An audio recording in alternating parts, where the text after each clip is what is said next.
तमाम झारखंड कर माई बहन भाई बंधु मने सब कोई के जोहार आदाब सलाम नमस्कार। रोरिन के मालूम है कि हमने कर झारखंड में 13 तारीख के विधानसभा चुनाव हुए जाते। हमने सब कोई के बढ़ चढ़ के अपन सोच समझ के एक अच्छा प्रत्याशी कर चुनाव करे जे ईमानदार है, पढ़ा लिखा है, जे हमरे कर क्षेत्र कर विकास कर सके।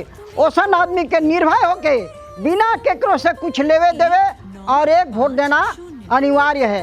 देश कर नागरिक हवे कर नाते वोट देना हमरे कर कर्तव्य है और अधिकार है। ताऊ एक गीत है, हाँ से लेना भूलाबे दादा ना भूलाबे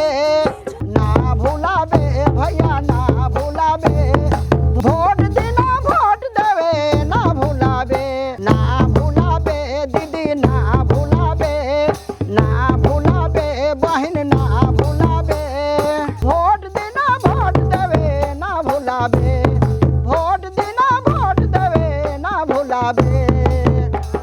नैहर का भूलाबे ससुराल का भूलाबे ना भूलाबे, नैहर का भूलाबे ससुराल का भूलाबे ना भूलाबे दीदी ना भूलाबे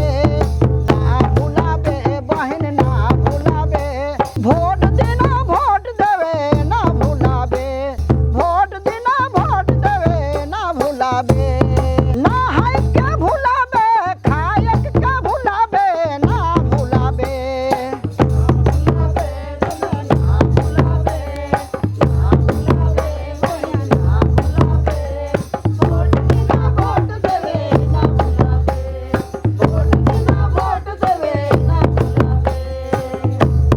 नहाय के भूलाबे खायक के भूलाबे ना भूलाबे, नहाय के भूलाबे खायक के भूलाबे ना भूलाबे दादा ना भूलाबे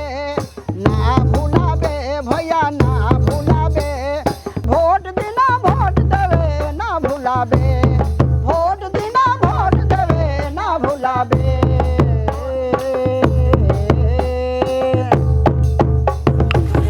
रांची जम के वोट करेगा रांची।